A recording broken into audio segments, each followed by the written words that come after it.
안녕하십니까. 강사 공석입니다. 자, 커말 2급 필기 컴퓨터 일반 네 번째 시간이 되겠습니다. 자, 윈도우즈 7을 계속 살펴보고 있습니다. 자, 이번 시간에도 윈도우즈 7의 바로가기 키 위주로 해서 설명을 드리겠습니다. 자, 그리고 윈도우즈 7의 이제 주요 기능들은 이번 시간을 통해서 일단 마치도록 하고요. 다음 시간부터는 이제 하드웨어부터 시작을 해서 소프트웨어 이런 식으로 강의를 진행을 하도록 하겠습니다. 자, 목차 설명을 드릴게요. 먼저 바로가기 키에 대해서 말씀을 드리겠습니다. 자, 상당히 많이 출제가 되고 있고요. 자, 바로가기 키는 쉽게 말씀드리면 이제 단축키입니다. 보통 우리는 단축키라고 부르죠. 단축키. 그래서 뭐 컨트롤 C 같은 경우에는 복사를 할 수 있는 단축키가 되고요.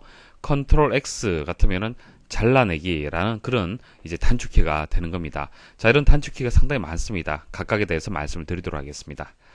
자, 바로가기 아이콘은요, 오른쪽처럼 아이콘의 왼쪽 하단에 보면 화살표 모양이 되어 있는 아이콘을 바로가기 아이콘이라고 얘기를 합니다. 그래서 이 아이콘을 더블 클릭을 하게 되면 한글 프로그램이 실행이 되죠. 자, 그런데 이것은 실행 파일은 아니죠. 실행 파일은 아닙니다. 실행 파일이 아니고요. 실행 파일이 있는 위치 값을 가지고 있는 이제 아이콘이 되는 거예요. 그래서 이것을 삭제를 한다고 해서 실행 파일이 지워지는 것은 아닙니다. 자, 그 다음 이제 세 번째는 레지스트리에 대해서 말씀을 드리고요. 그리고 네 번째는 이제 보조 프로그램 말씀을 드릴 겁니다. 보조 프로그램 중에서 뭐 메모장이라든지 뭐 그림판이라든지 뭐 한 번씩은 사용을 해보셨을 겁니다. 자, 각각의 프로그램에 대해서 말씀을 드리고요. 마지막으로 기타 윈도우즈 7의 기능들, 특징들을 살펴보는 순서대로 진행을 하겠습니다. 자, 시험에 자주 출제되는 이제 바로가기 키 정리를 좀 해드리겠습니다. 자, 많은데 좀 이해를 하시면서 암기를 좀 하시면서 그렇게 보시면 돼요. 가급적이면 이거 프린트해서 그 모니터 옆에 붙여 두시고 평소에 연습을 많이 하는 것이 가장 도움이 됩니다. 가장 대표적인 단축키는 컨트롤 C죠. 많이 이용을 합니다. 컨트롤 C 복사죠. 복사. 카피의 의미가 있습니다. 뭐 다른 방법은 그 컨트롤 키 누르고 끌기 해버리면은 또 이거 복사가 되죠. 조금 전 보여드렸다시피 컨트롤 키 누르고 끌기 하게 되면 이제 복사 기능이 있습니다. 자, 그 다음 컨트롤 X는 잘라내기죠. 잘라내기. X 가위 생각하시면 되겠습니다. 잘라내기. 자, 컨트롤 V. 자, 컨트롤 V는 붙여넣기죠. 붙여넣기. 그래서 컨트롤 C, 컨트롤 X, 컨트롤 V는 가장 많이 사용하는 기본 단축키가 되겠습니다. 자, 컨트롤 Z는 이제 취소예요. 취소. Z 0 되돌린다. 뭐 그런 의미가 있겠죠. 그래서 실행 취소가 되겠습니다. 자, 딜리트는 삭제가 되고요. 자, Shift 키 누른 상태에서 딜리트 키 누르면 영구 삭제죠. 자, 이전 시간에 말씀드렸습니다.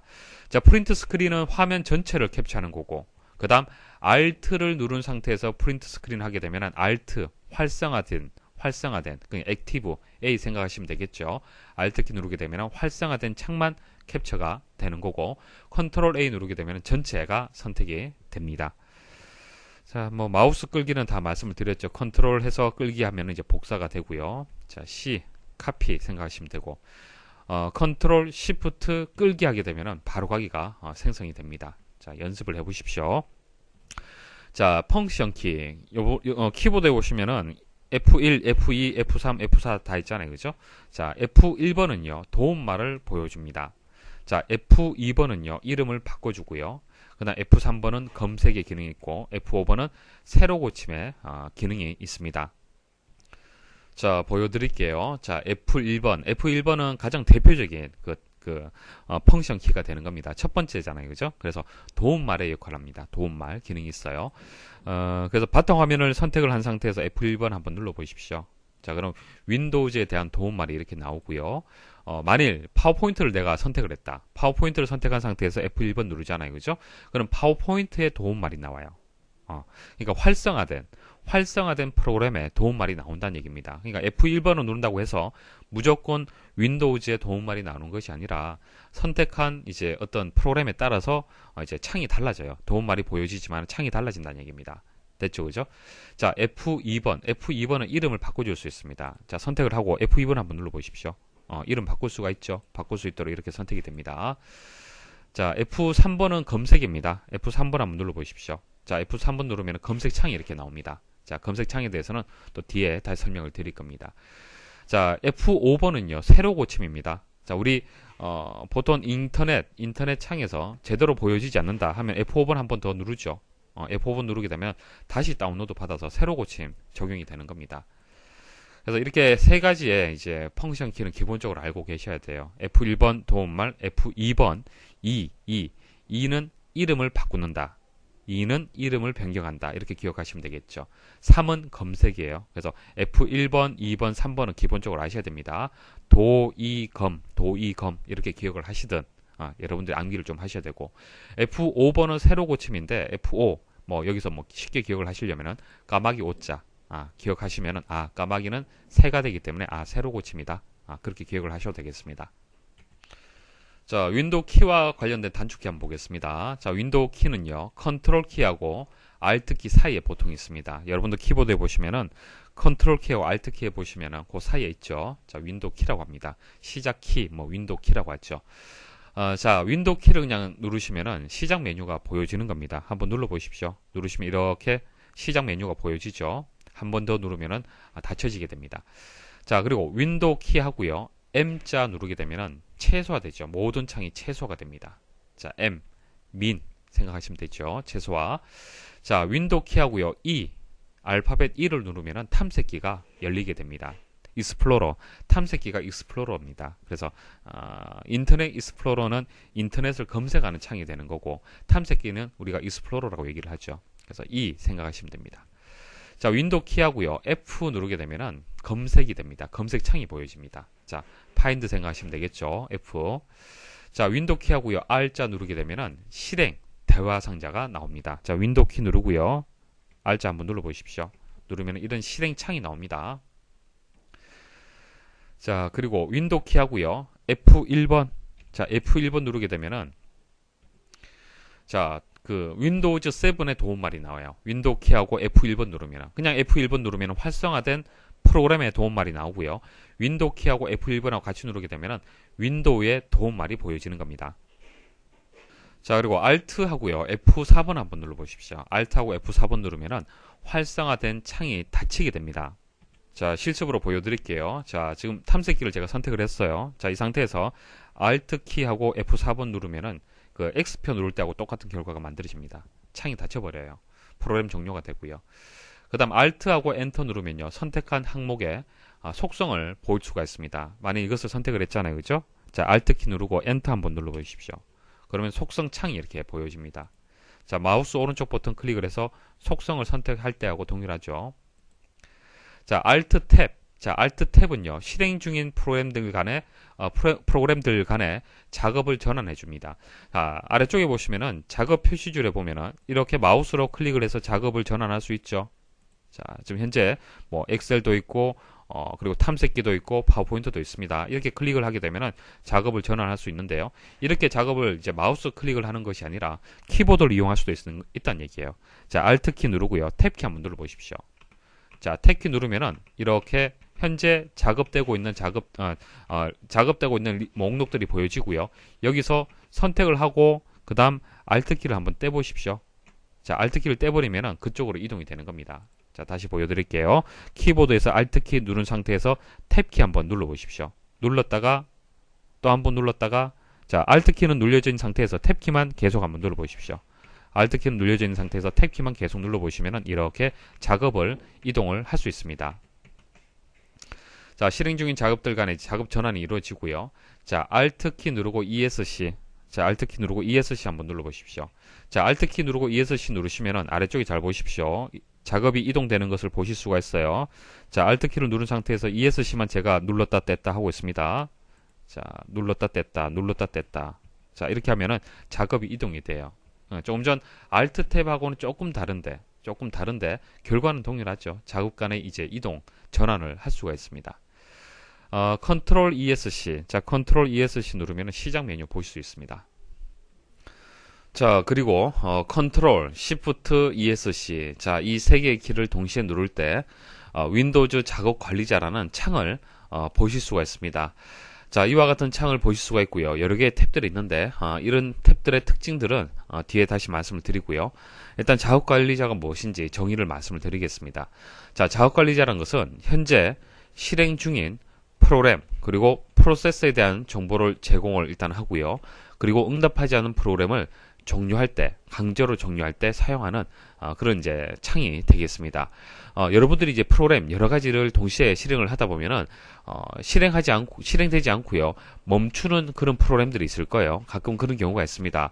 그때는 여기에 X 버튼을 눌러도 프로그램이 종료되지 않죠. 그때는 작업 관리자를 호출을 해서 선택을 해서 여기서 작업 끝내기를 클릭을 하게 되면은 강제적으로 종료를 할 수가 있습니다.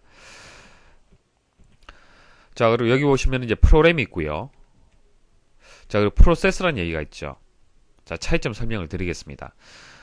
예를 들어서 아래 한글이라는 프로그램이 있다. 자, 아래 한글이라는 프로그램이 파일 하나로 구성이 되는 것은 아니죠. 여러 개의 파일들이 모여서 하나의 프로그램을 만들게 되는 겁니다. 자, 그때 이제 각각의 파일들, 이런 파일들을 프로세스다라고 여러분들 이해를 하시면 돼요. 그래서 프로그램이 하나 실행이 되면은 여러 개의 파일들이 같이 실행이 되는 겁니다. 그래서 그 각각의 파일들을 프로세스다라고 생각을 하셔도 됩니다. 자, 그럼 직접 한번 실행을 해보겠습니다. 컨트롤 시프트 ESC 동시에 한번 눌러보십시오.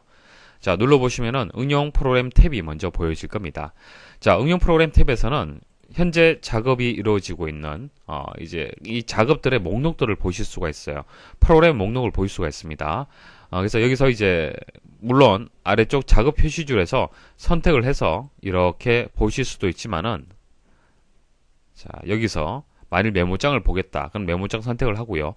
전환 버튼 누르게 되면은 메모장을 바로 전환해서 또 보실 수도 있습니다. 자, 그리고 어떤 기능이 있냐면은 작업 끝내기 기능이 있어요. 만일 메모장을 선택을 해서, 자, 물론 메모장을 X표 누르면은 종료시킬 수 있지만은 메모장 프로그램에 어떤 이상이 있다, 문제가 있어서 종료가 안 된다. 그럴 때는 여기서 메모장 선택을 하고요. 작업 끝내기를 클릭을 하게 되면은 강제적으로 프로그램이 종료가 되는 겁니다. 자, 그다음 새 작업을 클릭을 하게 되면요. 열려고 하는 그 파일의 위치만 입력을 하면은 확인 버튼 누르면요. 실행을 할 수가 있습니다. 자, 그다음 프로세스 탭 한번 보도록 하죠. 자, 금방 말씀드렸다시피 어떤 프로그램이 하나 실행이 되면요. 여러 개의 파일들이 같이 실행이 됩니다. 자, 이런 것들을 각각의 이제 프로세스다 그렇게 얘기를 하는데요. 각각의 프로세스가 현재 CPU, 자, CPU에 대해서는 다음에 또 설명을 드릴 건데, CPU, 프로세서라고 얘기를 하죠. 이제 이 프로세서가 어느 정도 지금 이용되고 있는지, 사용되고 있는지를 보실 수가 있고요. 그리고 메모리는 어느 정도 점유해서 이용되고 있는지 이런 내용들을 확인을 할 수가 있습니다. 물론 응용 프로그램을 종료하듯이 프로세스도 선택을 해서 강제적으로 종료를 시킬 수가 있습니다.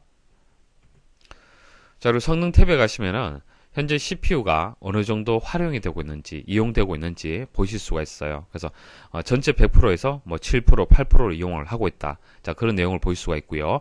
그 다음 메모리도 어느 정도 이용되고 있는지 확인을 할 수가 있습니다. 자, 그리고 사용자 탭이 있습니다. 자, 사용자 탭을 클릭을 하게 되면은, 자, 어떤 계정, 어떤 사용자가 지금 이 컴퓨터를 사용하고 있는지 확인할 수도 있고요. 그리고 선택을 해서 로그오프 시킬 수도 있습니다. 그러니까 사용자가 여러 개가 있다. 그리고 여러분들 입장에서는 허가받지 않은 사람이 사용을 하고 있다. 그러면은 그 사람을 선택을 해서 로그오프를 클릭을 하게 되면은 강제적으로 로그오프를 시킬 수가 있습니다. 기출문제 설명드리겠습니다. 자, 1번. 다음 중 실행 중인 프로그램만을 종료하는 방법으로 가장 거리가 먼 것은?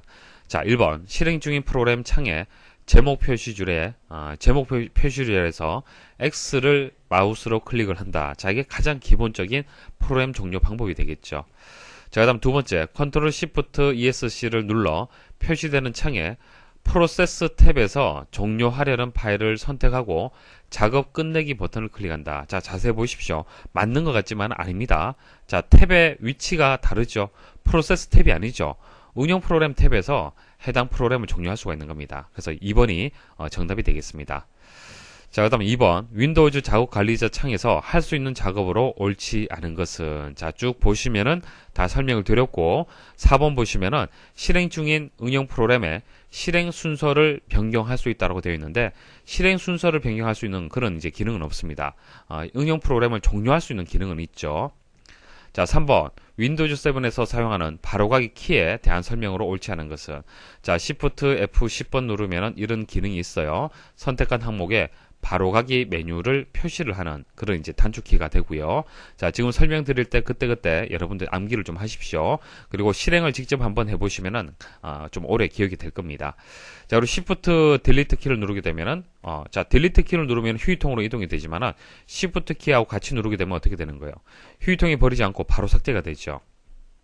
자, 그리고 컨트롤 ESC. 자, 컨트롤 ESC를 누르게 되면은 시작 메뉴가 불러지게 되는 겁니다. 자, 이와 같이 시작 메뉴가 불러지게 되는 거예요. 자, 암기하는 방법은 컨트롤의 C, ESC의 E를 서로 붙였다고 한번 생각을 해 보십시오. 발음이 비슷하죠. 시작이라는 C, 발음 비슷합니다. 이렇게 기억을 하시면은 구분하기 쉬울 겁니다. 자, 컨트롤 ESC는 자주 출제가 됩니다. 꼭 기억을 하셔야 되고요. 자, 컨트롤 시프트 ESC. 자, 프로그램 강제 종료하기. 자, 컨트롤 시프트 ESC가 뭐죠? 자, 이것은 윈도우즈 작업 관리자 창을 이제 호출하는 그런 이제 단축키가 되겠습니다.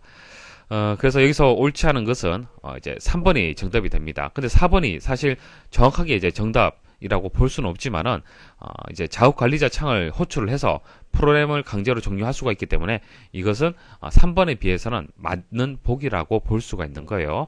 그래서 가장 적절하지 않은 보기를 찾는다라고 하면은 3번이 정답이 되는 겁니다. 4번 열려진 창들 간의 작업 전환을 위한 방법으로 옳지 않은 것은 자, 두 개의 바로가기 키가 있었습니다. 뭐죠? Alt 탭이 있었고요. 그리고 Alt ESC. 자, 이거 누르게 되면은 창들 간의 작업을 전환을 할 수 있었어요. 근데 1번에 보시면은 컨트롤 탭이라고 나왔습니다. 이거 틀렸네요.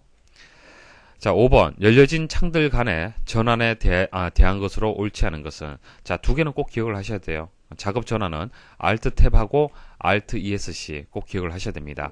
자, 근데 보기에 보시면은 2번이 틀렸네요. 컨트롤 ESC.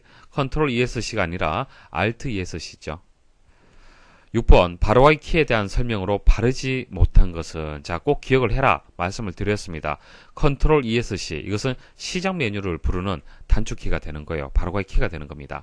자, 그런데 시작 메뉴를 부른다고 얘기를 했지만은 Alt 스페이스바라고 얘기를 했습니다. 1번이 정답이 되겠습니다. 7번 단축키에 대한 설명으로 옳지 않은 것은 자, 꼭 기억을 하셔야겠네요. 자, 여기 보시면 3번에 보시면 F1번 설명을 하면서 최신 정보로 고친다. F5번도 최신 정보로 고친다. 이렇게 설명이 나왔어요. 그럼 둘 중에 하나는 답이 되겠죠. 자, F5번. 요 5자라는 숫자를 기억을 해서 까마귀 5. 그래서 새를 기억하시면 되겠죠. 새로 고침 의미가 있기 때문에 4번은 맞고요. F1번은 최신 정보가 아니라 도움말이죠. 그래서 1번 도레미파솔라시도에서 첫 번째 도를 기억을 하시면은 암기하기 쉬울 겁니다. 8번 특수 제어키에 대한 설명으로 옳지 않은 것은 ESC 현재 작업을 취소한다. 이거 맞습니다. 자, 보세요. 만일 어떤 명령을 입력을 하잖아요. 그죠? 잘못되었다 했을 때 키보드에서 ESC를 딱 누르게 되면 취소가 돼요. 자, 그다음 Shift는 한글 문자에 쌍자음, 쌍모음을 입력할 수 있으며, 자, Shift 키를 누른 상태에서 키를 눌러보면은, 이제 쌍자음이라든지 쌍모음을 입력을 할 수 있습니다. 자, 영문인 경우에는 어떻게 됩니까? 소문자 입력 상태라면은 대문자가 이제 입력이 되죠. 맞는 설명이고요. 캡스락은요, 알파벳 문자를 대문자나 소문자로 변경하여 입력할 수 있는 토글키입니다. 이것은 뭐 Shift 키를 계속 눌러서 영문 대문자로 계속 입력하면 불편하잖아요. 그죠? 그래서 영문 대문자를 계속 입력을 할 때는 캡스락 키를 눌러서 대문자로 해서 계속 입력을 할 수가 있습니다. 자, 그다음 4번 컨트롤 알트. 자, 이런 컨트롤 알트는요. 다른 키와 조합하지 않고 독립적으로 사용하는 특수키이며 이 키를 누르면 컨트롤 알트 문자가 표시된다. 전혀 엉뚱한 설명이죠. 자, 컨트롤 시프트 알트는 뭡니까? 자, 이것은 다른 키와 함께 사용을 함으로써 이용이 되는 특정한 기능을 가지고 특정한 기능을 수행하는 키죠. 예를 들어서 컨트롤 누르고 C를 누르게 되면은 카피의 의미가 있는 겁니다. 그래서 다른 키와 함께 사용을 해야 된다라고 설명을 해야 되는데 독립적으로 사용한다라고 일단 설명이 트였죠. 자, 4번이 정답이 되고요. 자, 9번. 자, 윈도우즈 7의 특정 폴더 내에 모든 파일이나 폴더를 선택한다. 자, 모든이라는 의미가 있는 Ctrl A, All 선택하시면 됩니다. 10번 탐색기에서 사용하는 단축키에 대한 설명으로 가장 옳지 않은 것은 자, 탐색기에서 사용하는 단축키 설명드리겠습니다. 자, 탐색기를 실행을 했고요. 현재 제가 이제 마우스로 클릭한 위치가 여기 이 영역이 어디입니까? 이 영역이 탐색창이죠. 자, 현재는 탐색창 위치에 있습니다. 자, 이 상태에서 F6번이나 탭키 한번 눌러보십시오.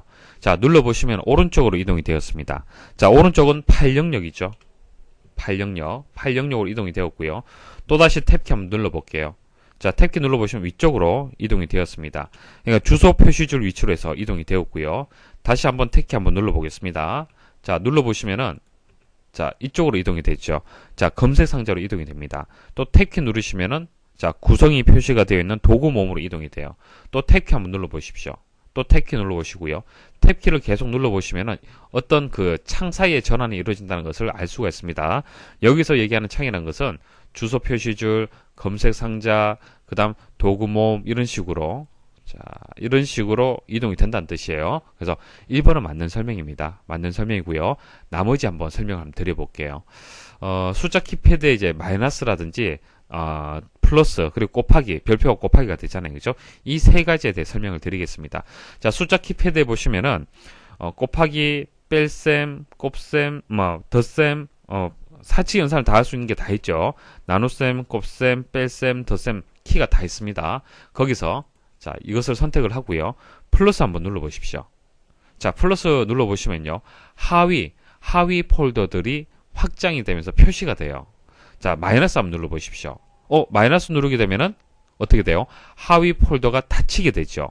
그러니까 마이너스는 닫힌다. 그렇게 기억을 하시면 되고, 플러스는 열린다. 하위 폴더가 열린다라고 그렇게 기억을 하시면 됩니다. 자, 그럼 별표 한번 눌러보십시오. 별표 누르게 되면은 HNC라는 이 폴더 내에 있는 모든 폴더들이 다 확장이 되는 거예요. 자, 그래서 이 문제는 2번이 이제 잘못된 답인데요. 마이너스. 자, 일단 플러스를 플러스를 누르게 되면은 하위 폴더를 이제 연다, 표시한다라는 그런 뜻이 되고요. 마이너스는 닫는다라는 뜻이에요. 하위 폴더를 닫는다라고 해야 되는데 틀렸습니다. 별표는 모든 하위 폴더를 표시한다. 이거 맞는 설명이죠.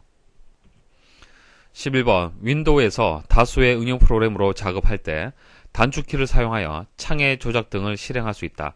다음 중 잘못 설명된 것은 자주 출제되는 이제 단축키가 눈에 이제 보이실 겁니다. 자, 보시면은 컨트롤 ESC. 자, C하고 E 생각하면 시작 맞죠? 자, 그다음 2번에 컨트롤 시프트 그리고 현재 실행 중인 다른 창으로 이동 이렇게 설명이 나오는데 창의 전환 다른 창으로 이동을 할 때는 Alt 탭하고 Alt ESC 기억을 하셔야 돼요. 그래서 여기서는 2번이 정답이 되겠습니다. 자, 12번 윈도우즈 7 화면에서 현재 활성화된 윈도우만 캡처하고자 할 때 사용하는 키는 자, 활성화되어 있는 윈도우 창을 캡처를 하는 겁니다. 그때는 어떻게 하는 겁니까? 그냥 프린트 스크린 누르게 되면은 그냥 모니터 화면 전체가 이제 캡처가 돼요. 캡처가 되고요. 여기에다가 Alt 누르게 되면은 활성화된 창만 캡처가 되는 겁니다. 그래서 여기서 정답은 2번이 되겠습니다. 활성화, 액티브 기억하시면 되겠네요. 바로가기 아이콘, 자, 단축 아이콘 설명드리겠습니다. 자, 아이콘의 정의가 뭐죠? 아이콘. 자, 아이콘이 있기 때문에 여러분들이 컴퓨터 이용이 굉장히 쉬운 겁니다. 그러니까 마우스를 이용을 해서 이 아이콘을 더블 클릭만 하면은 해당 파일에 아이콘을 더블 클릭만 하면은 쉽게 실행을 할 수가 있는 거예요. 그래서 이와 같은 환경을 GUI라고 얘기합니다. GUI. 그래픽 유저 인터페이스. 그래픽 기능을 활용한 사용자 중심의 소통. 그러니까 사용자 위주의 사용자가 이해하는 대로 컴퓨터가 움직여질 수 있도록 마우스를 이용해서 더블 클릭하면 실행되는 그런 환경을 얘기를 하는 겁니다. 자, 이런 환경에서 프로그램, 파일, 드라이브 등을 그림으로 표시한 거. 자, 그림으로 표시한 것을 아이콘이다. 보통 우리가 그렇게 얘기를 하고요. 자, 그 중에서 바로가기 아이콘에 대해서 여러분들 알고 계셔야 됩니다. 자, 바로가기 아이콘은 자주 사용하는 문서나 프로그램을 빠르게 실행시키기 위한 아이콘을 얘기하는 거예요. 자, 이와 같은 아이콘을 얘기를 하는 겁니다. 자, 원본 파일에 위치 정보만 가지고 있으므로 자, 위치 정보만 가지고 있어요. 실제 실행 파일이 아니죠. 자, 삭제하더라도 원본 파일은 삭제되지 않습니다. 원본 파일에 영향을 끼치지는 않습니다. 자, 왼쪽 아래에는 화살표 모양의 그림이 표시가 돼서 일반적인 아이콘하고 구분이 됩니다.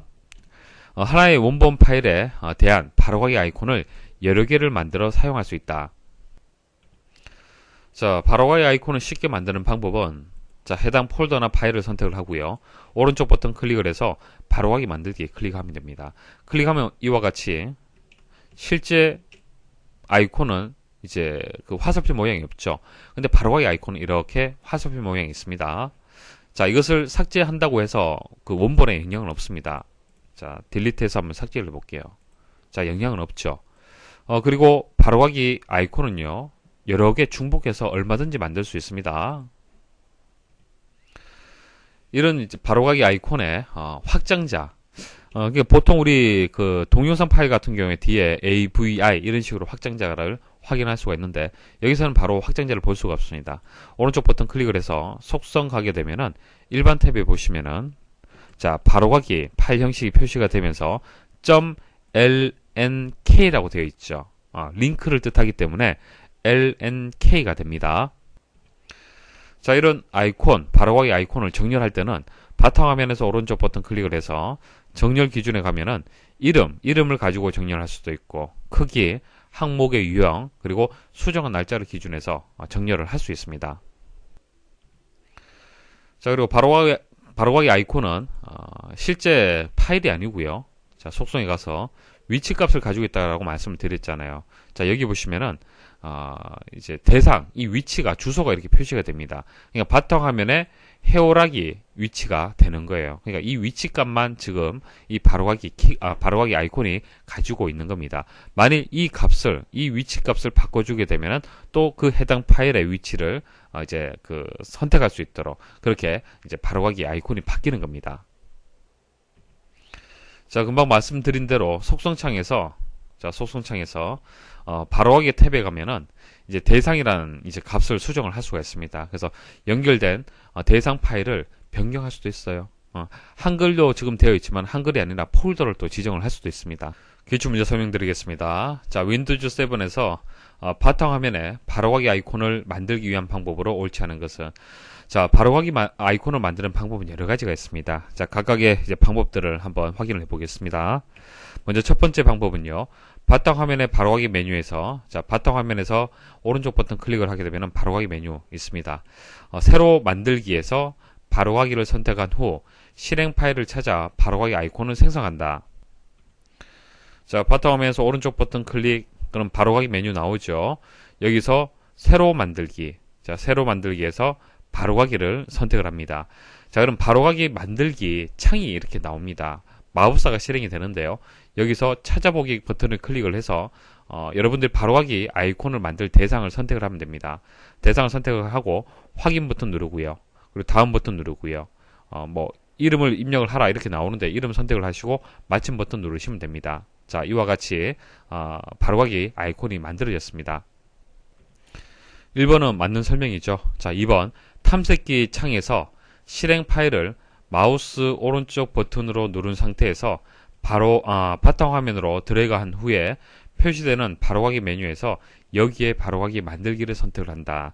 자, 지문이 긴데 자, 여기서 중요한 것은 마우스 오른쪽 버튼을 클릭을 한다고 얘기를 했습니다. 자, 실행 파일 확장자가 exe. 자, 이게 실행 파일이 됩니다. 자, 이것을 마우스 오른쪽 버튼 클릭을 해서 바탕화면으로 이렇게 드래그를 하겠습니다. 자, 그리고 오른쪽 버튼을 한번 떼보십시오. 자, 떼보시면은 여기에 복사, 이동, 바로가기 만들기 이렇게 여러가지 메뉴들이 나옵니다. 여기서 여기에 바로가기 만들기 클릭을 하시면 됩니다.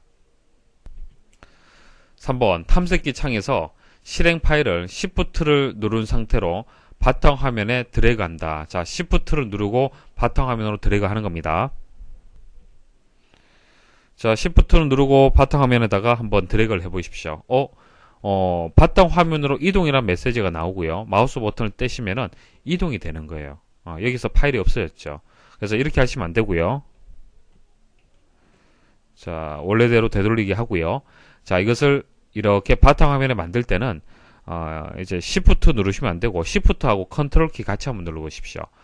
그때는 바로가기 아이콘을 만들 수가 있습니다. 자, 또는 Alt키 한번 눌러보십시오. Alt키 누르면 또 바탕화면에 연결 만들기라는 이제 메시지가 나오고요.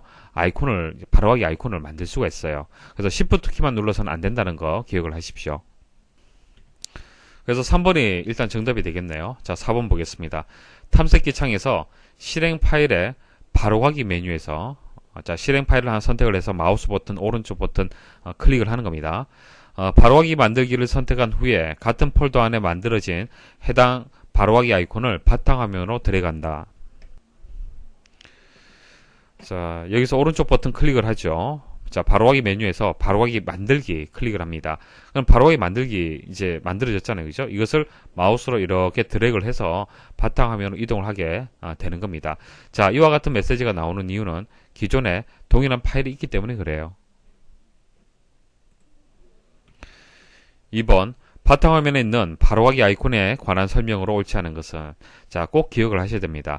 4번에 보시면은 바로가기 아이콘을 삭제하면 연결된 실제의 대상 파일도 삭제가 된다 이렇게 나왔는데 아니다라고 말씀을 드렸죠.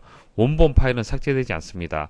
왜냐하면 바로가기 아이콘은 위치 정보만 가지고 있어요. 그래서 4번이 정답이 되겠습니다. 자, 3번 사용할 수 있는 윈도우즈 7에서 사용할 수 있는 바로가기 아이콘에 관한 설명으로 옳지 않은 것은, 자, 쭉 보시면은, 자, 바로가기 아이콘은 실행 파일에만 적용하여 만들 수 있다. 자, 이거 설명 틀렸죠. 뭐뭐만이라고 설명을 했을 때는 좀 의심을 좀 하셔야 돼요. 자, 실행 파일뿐만 아니라 뭐 폴더, 그리고 파일, 프린터, 뭐 드라이브 여러 가지 모든 개체들을 이제 다 이제 적용을 할 수 있습니다. 자, 4번 바로가기 아이콘에 대한 설명으로 가장 옳지 않은 것은, 동일한 원본 파일이나 폴더에 대한 바로가기 아이콘은 모두 동일한 이름을 가져야 된다. 자, 조금 전 만들 때 말씀을 드렸지만은 동일한 이름을 가질 수는 없어요. 동일한 이름을 가지게 되면 덮어쓰기가 됩니다. 그래서 이름을 서로 다르게 지정할 수는 있어요. 그렇지만 동일한 이름으로 해서 가지면 안 됩니다. 5번 바탕화면에 있는 바로가기 아이콘에 관한 설명으로 옳지 않은 것은, 자, 계속 반복해서 나옵니다. 바로가기 아이콘을 삭제하면 연결된 실제 대상도 삭제가 된다. 자, 꼭 기억을 하십시오. 이것은 오답입니다. 자, 레지스트리 설명을 드리겠습니다. 자, 레지스트리 일반적으로 잘 사용하지 않았습니다. 그러니까 일반 사용자 같은 경우에는 레지스트리의 내용을 볼 필요도 없고 수정할 필요도 없어요. 좀 고급 사용자 같은 경우에는 이용을 할 수 있는 그런 이제 데이터베이스가 되겠습니다. 자, 일단 레지스트리가 무엇인지 설명 좀 드려볼게요.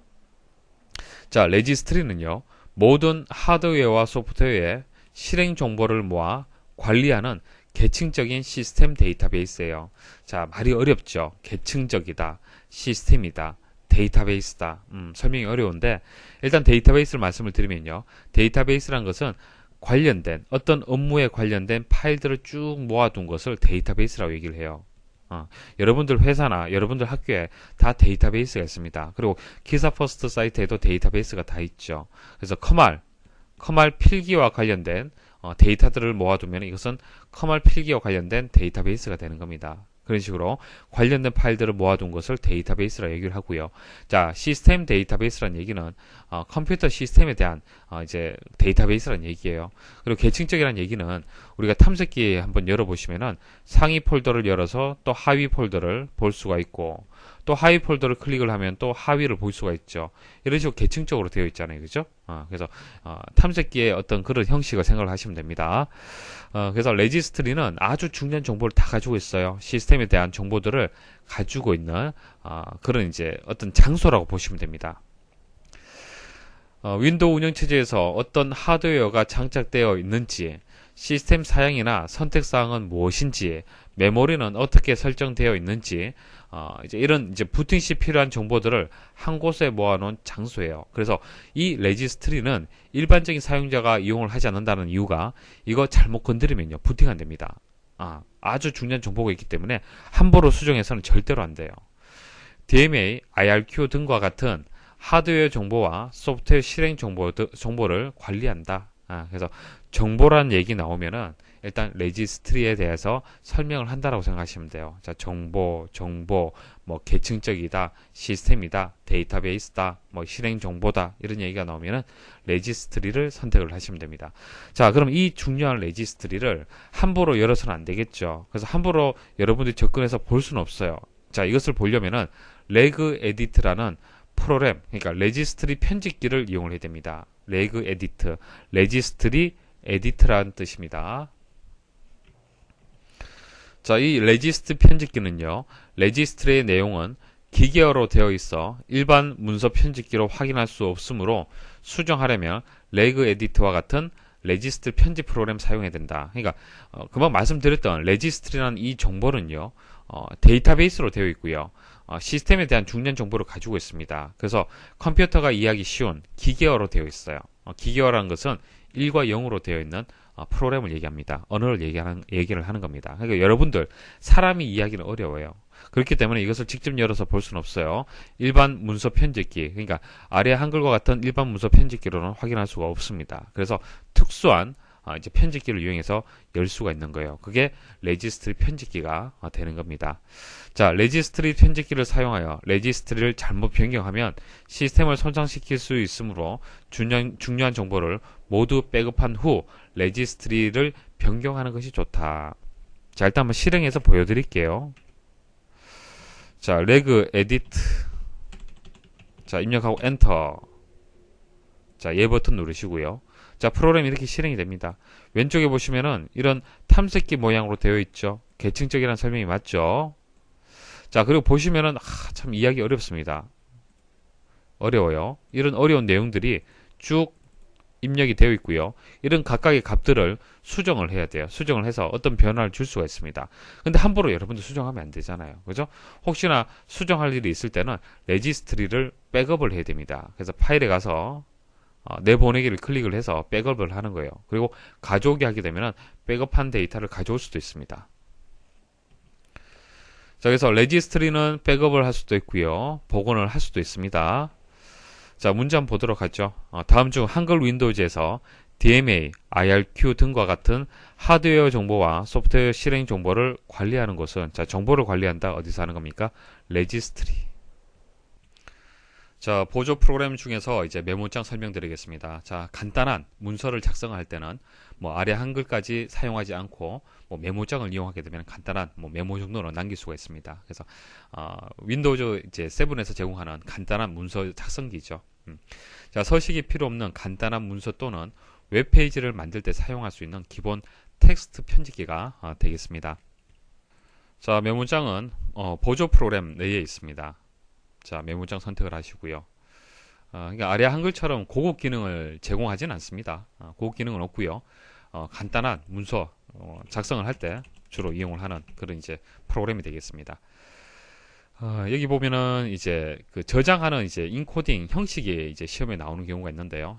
무슨 얘기냐면은, 자, 우리가 저장을 할 때 저장하면 저장창이 나오잖아요. 그죠? 저장창이 나오는데 여기서 파일 형식은 이제 텍스트, 그냥 txt가 됩니다. 텍스트 문서가 되기 때문에 메모장은 확장자가 txt예요. txt가 되고요. 이것도 기억하셔야 되고요.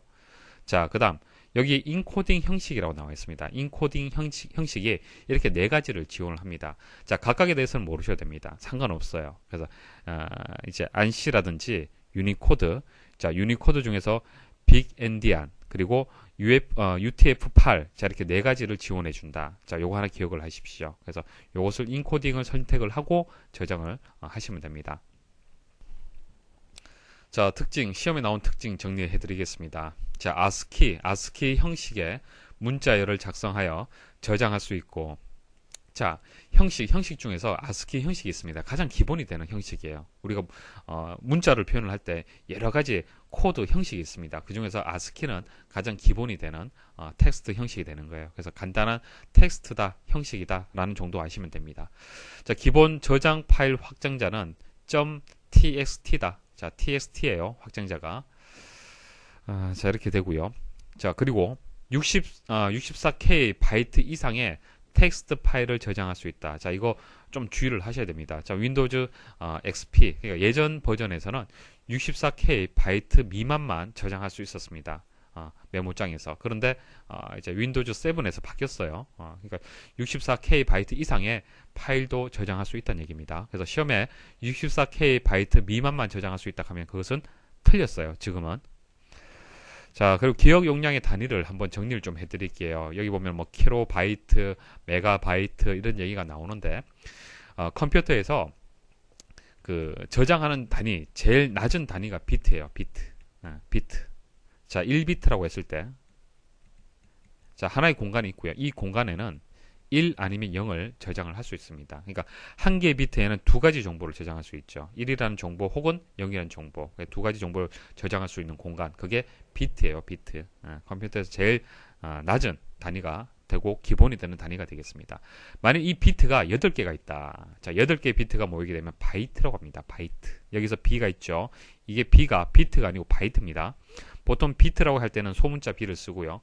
바이트일 때는 B를 대문자로 입력을 합니다. 그래서 8개의 비트가 모여서 1바이트가 되고요. 그다음 이 바이트 1바이트가 1024개가 모이게 되면 킬로바이트가 됩니다. 보통 우리는 1000이라고 그냥 보통 얘기를 하죠. 1000개, 바이트가 1000개면은 1킬로바이트다. 그렇게 얘기합니다. 자, 이런 식으로 해서 킬로가 붙고요. 그다음 메가가 붙고요. 기가가 붙고요. 테라 이렇게 붙습니다. 보통 우리는 기가하고 테라하고 메가하고 이렇게 많이 이용을 하죠. 자, 기능을 살펴보도록 하겠습니다. 일단 그 기능이 제한적이다 그렇게 생각을 하셔야 돼요. 기능이 그렇게 다양하지는 않습니다. 메모장은 첫 번째 보시면은 문서 전체에 대해서만 글꼴의 종류, 속성, 크기를 지정할 수 있으나 속성이나 글꼴 크기의 종류는 다양하지 않다. 금방 말씀드렸다시피 아래 한글처럼 그런 고급 기능을 제공하지는 않습니다. 그리고 아래 한글에서는 커말 안녕하세요라고 했을 때 안녕하세요만 어떻게 글꼴을 설정할 수 있었잖아요. 그죠? 근데 이것은 안 됩니다. 여기서는. 자, 여기서 글꼴에 가시면은 간단한 글꼴을 선택할 수 있어요. 그래서 뭐 사이즈를 이렇게 키우잖아요. 그죠? 자, 키우면은 안녕하세요만 지정되는 것이 아니라 모두 전체 문서 전체에 대해서 이제 글꼴의 속성이 바뀐다는 얘기입니다. 아시겠죠? 자, 인쇄 페이지 설정. 자, 용지 크기와 용지 방향, 용지 출력 방향, 여백, 머리글, 바닥글을 변경 가능하다. 이건 가능해요. 이건 가능합니다. 자, 파일에 보시면은 자, 페이지 설정에 가시면요. 자, 페이지 설정에서 뭐 방향이라든지 여백이라든지 머리글, 바닥글, 용지의 크기 뭐 이런 식으로 선택할 수는 있습니다. 그러니까 인쇄에 대한 페이지 설정에 대한 기본적인 사항 그런 것들은 이제 지원이 되고요. 자, 글꼴, 자동 줄 바꿈, 찾기, 시간 날짜 삽입하는 기능 이런 기능도 제공을 하고 있습니다. 메뉴를 한번 눌러보시면 이해를 하실 거예요. 자, 여기 보면 편집해 보시면은 시간 날짜를 삽입할 수도 있고요. 그 다음 서식에 가면은 자동 줄 바꿈 기능을 또 이제 설정을 할 수도 있습니다. 자, 이렇고 그다음 OLE 개체 삽입 그리고 그림이나 차트 등의 고급 기능은 사용할 수 없다. 자, OLE는 밑에서 설명을 드릴 거고요. 자, 그림이라든지 차트 안 됩니다. 고급 기능이잖아요. 이런 것들은 안 된다는 얘기예요. 자, 그리고 메모장에서 선택한 텍스트 문서를 열 때마다 현재 시간과 날짜를 문서의 끝에 삽입하는 방법이 있어요. 자, 이거 삽입하려면은 문서의 첫 행에다가 맨 첫 행 왼쪽에다가 LOG라고 입력을 하고요. 일단 저장을 할게요. 자, 바탕화면에다가 1 저장을 하겠습니다. 자, 그리고 다시 한번 열어볼게요. 자, 열게 되면 어떻게 됩니까? 현재 그 시간하고 날짜가 이렇게 표시가 됩니다. OLE 용어 말씀을 드리겠습니다. 자, 어떤 개체, 자, 개체의 연결과 삽입을 의미를 하는데요. 자, 어떤 응용 프로그램에서 만든 내용을 개체라고 보고 그 개체를 다른 프로그램에 연결하거나 삽입하여 자료를 공유하는 방식이다. 자, 설명이 어렵죠. 여러분들 아래 한글 있죠. 아래 한글 문서 만드는 과정에서 여기 그림이 하나 필요해요. 그림이 하나 필요합니다. 그래서 그림을 포토샵에서 하나 그림을 만들었습니다. A라는 그림을 하나 만들었어요. 자, 이 그림을 여기에다가 그냥 붙여넣기 안에 그대로 삽입할 수도 있어요. 삽입할 수 있지만은 OLE 방식으로 해서 이렇게 연결을 하는 경우도 있습니다. 자, OLE를 이용을 해서 연결을 할 수 있어요. 자, 이렇게 해서 삽입을 하게 되면은 그 한글에서 이 A라는 그림이 있잖아요. 그죠? 이 그림을 수정할 수 있습니다. 포토샵에서 수정하듯이 이 파일을 바로 수정할 수가 있어요. 그냥 단순히 아래 한글의 그림을 캡처해서 넣는 거하고는 다르다는 얘기입니다. 그러니까 이게 이 그림 개체가 포토샵 프로그램하고 이렇게 연결이 된다는 얘기예요. 연결이. 자, 이것을 OLE라고 하는 겁니다. 그러니까 단순히 삽입하는 것이 아니라 OLE를 이용하게 되면 개체 삽입과 연결이 되기 때문에 해당 파일을 바로 수정도 할 수 있다는 얘기입니다. 자, 아래쪽 설명 보시면요. 프로그램에 다른 프로그램에서 작성한 자료를 삽입할 수 있는 것을 말한다. 여기서 프로그램이란 것은 금방 말씀드렸을 때 한글 생각하시면 되고, 한글에 다른 프로그램, 포토샵에서 만든 그 자료를 삽입하는 것을 얘기하는 겁니다. 자, 연결된 원본 파일이 변경되면 삽입된 개체도 자동으로 변경이 된다. 그러니까 여기서 이 파일을 수정을 하잖아요. 그죠? 그러면 수정하면 수정된 이 내용도 이 결과에서 보여진다는 얘기입니다. 삽입된 개체를 더블 클릭하면 원래 작성한 프로그램이 실행이 된다. 금방 말씀드렸죠. 여기서 딱딱 더블 클릭을 하게 되면은 포토샵이 해당 프로그램이 실행이 된다는 얘기입니다. 자, 이번 시간 마지막 프로그램이 되겠습니다. 자, 그림판 설명을 드릴게요. 메모장은 간단한 문서 편집할 때, 그리고 그림판은 간단한 그림 편집할 때 사용되는 프로그램이 되겠습니다. 자, 보조 프로그램에 가서 자, 그림판 실행을 해보겠습니다. 이제 뭐 여러분들 마음대로 이제 마우스로 해서 이렇게 만들 수가 있어요. 만들 수가 있고요. 도형도 넣을 수 있습니다. 타원형 이렇게 만들 수가 있고, 만일 정원을 만들고 싶다라면 Shift 누르고요. 이렇게 그려주시면 됩니다. 사각형도 만들 수 있습니다. 이렇게 만들고요. 정사각형 만들 때는 Shift 누르고 이렇게 드래그 하시면은 정사각형을 만들 수가 있습니다.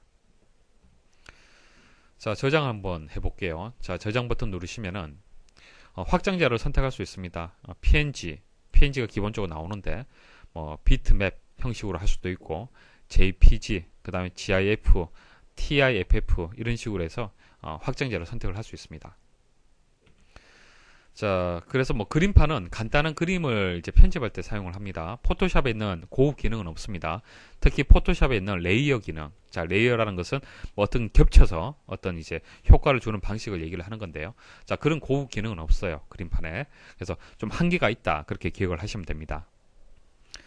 자, 기출문제 풀이하겠습니다. 다음 중 메모장에서 문서를 작성하거나 편집할 때의 내용으로 옳지 않은 것은, 자, 다 설명을 드렸고요. 자, 4번 보시면은 이제 메모장과 관련된 것은 그 텍스트의 이제 ASCII 형식하고 관련해 있습니다. 그러니까 문자 열은 ASCII 코드 형식으로 되어 있어요. 그러니까 간단한 텍스트는 ASCII 형식인데요.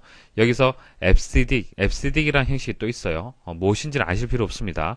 그래서 이거 설명이 틀렸죠. 그래서 4번이 정답이 되겠습니다. 자, 2번 다음 중 메모장에서 현재 시스템의 시간과 날짜를 자동으로 추가하려고 할 때 그 사용하는 방법으로 옳은 것은, 자, 요거 하나 설명을 드릴게요. 2번에 보시면은 시간과 날짜를 입력할 곳에 커서를 두고 F5를 누른다. F5 키를 누른다. 자, 여기서 F5번 한번 눌러 보십시오. 자, F5번 누르시면요, 현재 시간하고 현재 날짜를 보실 수가 있습니다.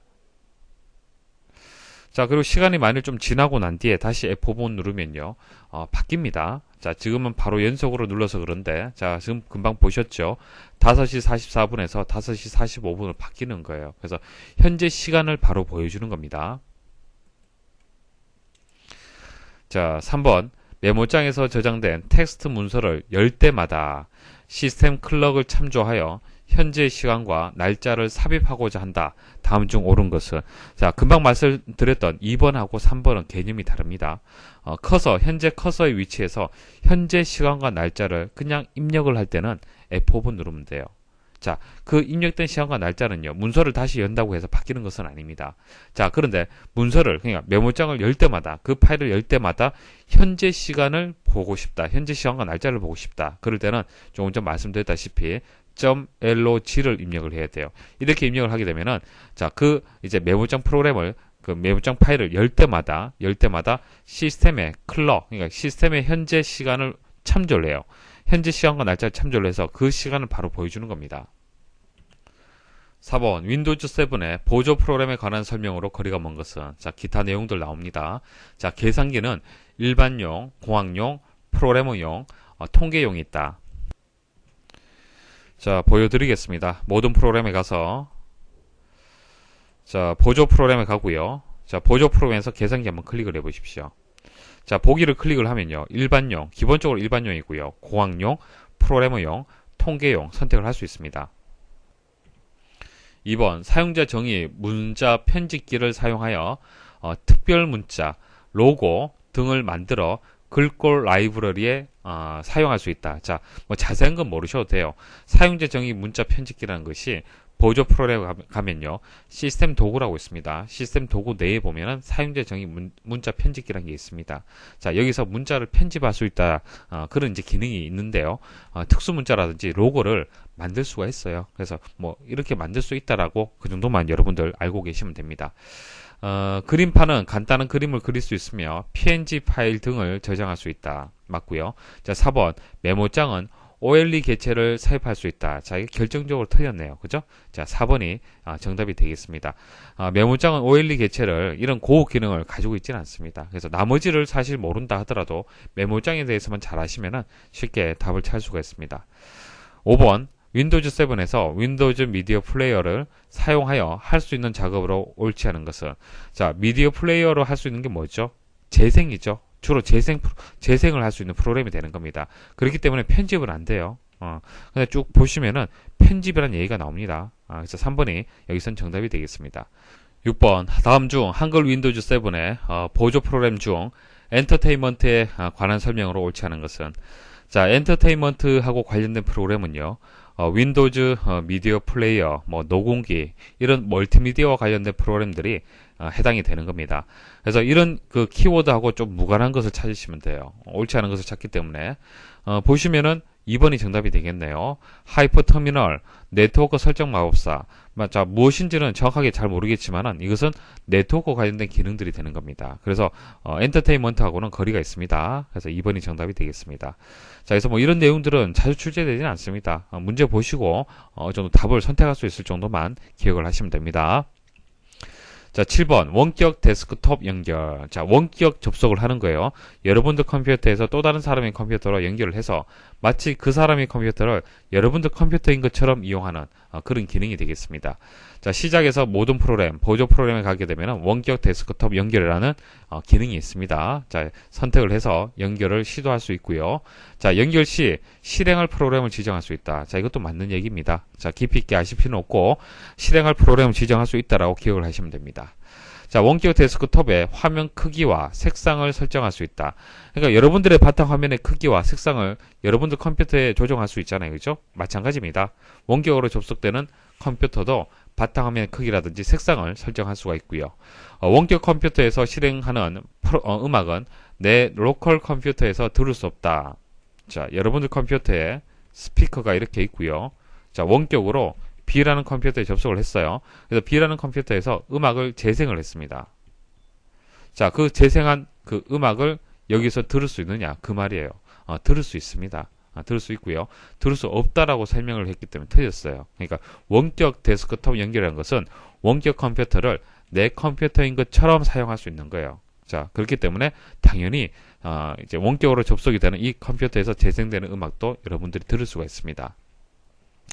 8번 아래 설명은 무엇에 대한 설명인가? 자, 몇 번 출제가 되었기 때문에 다시 말씀을 드리는 겁니다. 자, 쭉 한번 읽어보십시오. 다른 프로그램에서 작성한 자료를 삽입할 수 있는 것을 말한다. 삽입.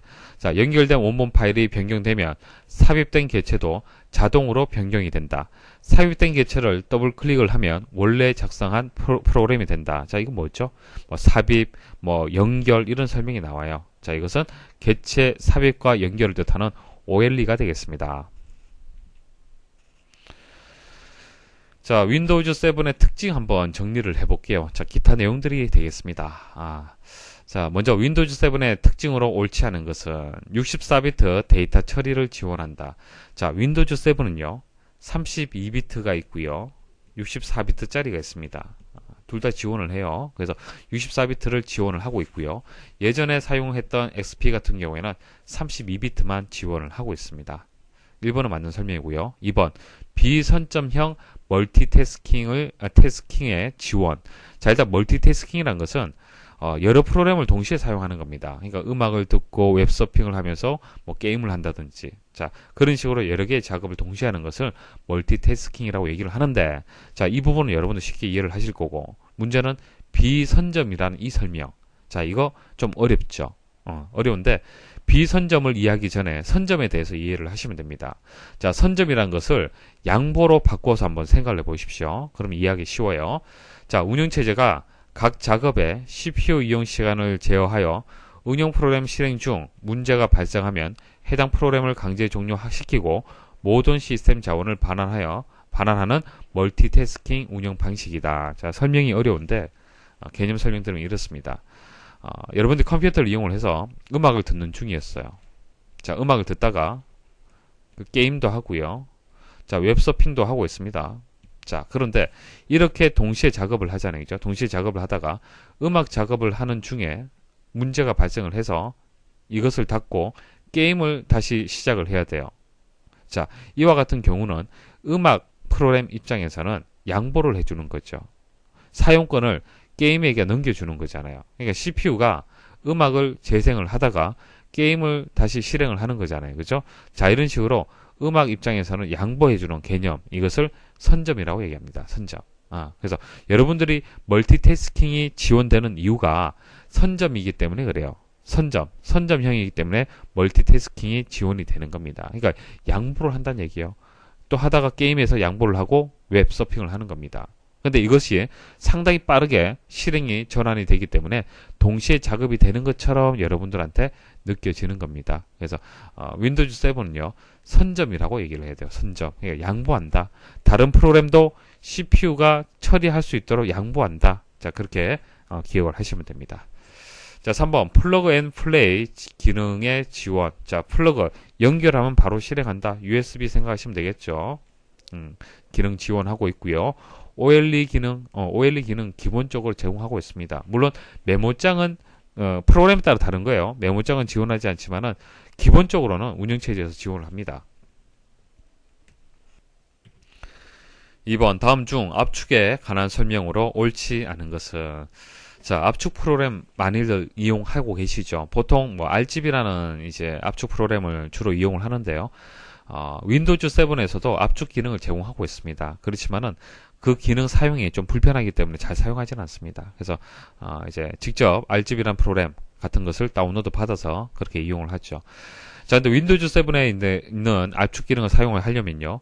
압축을 하려는 이제 폴더나 파일들이 있을 겁니다. 자, 그것을 선택을 해서 오른쪽 버튼 클릭을 하게 되면 바로가기 메뉴가 나오겠죠. 거기서 보내기에 가시면은 압축 폴더라는 게 있습니다. 자, 이것을 선택을 하게 되면 압축이 돼요. 그래서 윈도우즈 7에도 그런 기능이 있다는 거 일단 기억을 하셔야 돼요. 그래서 1번에 보시면은 윈도우즈 7에서는 기본적으로 파일이나 폴더의 크기를 줄여주는 압축 기능을 제공한다. 이거 맞습니다. 맞는 얘기고요. 자, 이런 압축을 왜 하는 겁니까? 압축을 왜 할까요? 압축하게 되면은 용량이 줄어들죠. 용량이 줄어들면은 전송할 때 좀 더 빨리 전송할 수 있습니다. 맞습니까? 그래서 저장 공간, 그리고 통신 시간, 자, 이런 것을 절약하기 위해서 압축을 하는 겁니다. 자, 파일 압축 프로그램, 이런 것이 있다라는 정도 알고 계시면 돼요. 알고 계시면 되고, 압축 파일을 재압축하는 방식으로 파일의 크기를 계속 줄일 수 있다. 자, 이거 현실적으로 맞겠습니까? 계속 압축하면은 100기가짜리 파일이 10메가짜리로 줄어들겠습니까? 그것은 불가능하죠. 그래서 명확하게 4번이 틀렸습니다. 계속 줄지는 않습니다. 3번 압축을 사용하여 자료를 관리하는 것에 대한 설명으로 옳지 않은 것은 드라이브를 압축하면 해당 드라이브에 저장된 모든 파일과 폴더에서 사용하는 공간을 줄일 수 있다. 그러니까 파일도 압축 가능하고요. 폴더도 압축 가능하고요. 드라이브, 그러니까 C 드라이브, D 드라이브 압축 가능합니다. 그래서 해당 로컬 디스크 속성으로 가보십시오. 해당 디스크의 이제 드라이브의 속성에 가게 되면은 일반 탭에 이 드라이브를 압축하여 디스크 공간 전략을 선택할 수 있도록 나와 있습니다. 자, 1번은 맞는 설명이고요. 파일의 검색 시간을 단축시킬 수 있다. 자, 압축이라는 것은요, 용량하고 관련이 있습니다. 저장 공간을 좀 더 줄일 수 있도록, 그죠? 전략할 수 있도록 하는 특징을 가지고 있습니다. 속도, 검색하는 시간, 이런 거하고는 상관이 없어요. 자료 전송에 걸리는 시간을 전략할 수 있다. 이건 맞죠? 전송 시간을 줄일 수 있습니다. 왜? 용량이 줄어들기 때문에. 압축을 풀지 않고 압축 폴더에서 직접 파일을 열 수도 있으며 직접 실행할 수도 있다. 우리가 이제 그 파일을 하나 압축을 했잖아요. 그죠? 그럼 1.zb이다. 자, 확장자가 집. 자, 이것은 압축할 수 있는 이제 확장자 여러 가지 중에서 한 가지입니다. 자, 이렇게 파일이 하나 만들어졌어요. 자, 이것을 더블 클릭을 해서 안에 있는 파일을 바로 실행을 할 수도 있습니다. 4번 파일 시스템은 디스크에 존재하는 파일의 정보가 저장되어 있는 섹터들을 찾아볼 수 있도록 정보를 저장하는 특수 영역이다. 다음 중 펫과 비교하여 NTFS의 장점으로 옳지 않은 것은? 자, 문제가 어렵죠. 자, 일단 파일 시스템이 무엇인지 설명을 드릴게요. 우리가 물리적으로 한 개인 그 하드디스크를 나누는다 그렇게 말씀을 드렸습니다. C 드라이브, 뭐 D 드라이브 이렇게 나누죠. 이것을 우리는 파티션이다. 파티션을 나눈다. 그렇게 제가 설명을 드렸습니다. 자, 이렇게 파티션을 나누고요. 그 다음 해야 될 것은 뭐죠? 포맷이죠. 포맷. 자, 포맷을 해서 데이터를 저장할 수 있도록 쭉 한번 정리를 해주는 겁니다. 자, 정리를 하는데 그때 결정을 해야 될 것이 파일 시스템을 결정을 해줘야 돼요. 파일 시스템. 자, 파일 시스템에는 펫32, NTFS가 있습니다. NTFS. 그러니까 윈도우즈 XP, 윈도우즈 7처럼 최근의 운영체제는 파일 시스템을 NTFS를 이용을 하고 있고요. 과거에, 그러니까 윈도우즈 98이라든지 이런 과거의 운영체제는 펫이라든지 펫32라는 파일 시스템을 운영을 하고 있습니다. 그러니까 파일 시스템이라는 것은 어떤 것을 선택하느냐에 따라서 그 파일을 관리하는 능력이 달라지는 거예요. 당연히 NTFS가 여러 가지 장점들이 많이 있겠죠. 그래서 보안 측면, 안정성, 압축 기능, 저장 용량, 속도 이런 면에서는 상당히 우수합니다. 그래서 보통 여러분들 컴퓨터도 마찬가지고요. NTFS라는 파일 시스템을 설치를 해서 이용을 합니다. 그래서 파일 시스템은요, 보조기억장치에 저장되는 파일에 대해 수정, 삭제, 추가, 검색 등의 작업을 체계적으로 할 수 있도록 지원하는 관리 시스템이에요. 그러니까 이 관리 시스템을 결정을 해줘야 됩니다. 언제? 파티션을 나눌 때. 파티션을 C 드라이브, D 드라이브 포맷 하잖아요. 그죠? 자, 그 과정 중에 여러분들이 파일 시스템을 결정을 해줘야 돼요. 그래서 NTFS가 펫보다도 상당히 우수하다. 모든 면에서 우수하다. 그렇게 기억을 하시면 돼요. 하드디스크의 공간 낭비를 줄일 수 있다. 맞고요. 안정성 맞고요. 최적화하여 시스템을 보다 빨리 사용할 수 있다. 이거 맞습니다. 자, 그런데 모든 면에서 우수하지만 이건 틀렸습니다. 시스템 리소스를 최대화할 수 있다. 자, 일단 리소스가 뭐냐면 리소스는 자원이에요. 자원입니다. 컴퓨터에서 자원이라고 할 수 있는 것은 소프트웨어, 하드웨어입니다. 근데 주로 우리는 시스템 리소스라고 얘기를 할 때는 하드웨어를 뜻하는 거예요. 근데 하드웨어를 최대화할 수 있다. 아니죠. 하드웨어는 고정적인 개념이 되는 겁니다. 한번 만들어지면 변경할 수가 없잖아요. 그죠? 그것을 파일 시스템을 NTFS로 바꿨다고 해서 여러분들이 사용하는 그 CPU의 그 처리 능력이 더 빨라진다든지 아니면 메모리의 용량이 2기가에서 뭐 4기가로 증설이 된다든지 그렇지는 않습니다. 그래서 4번이 정답이 되겠습니다.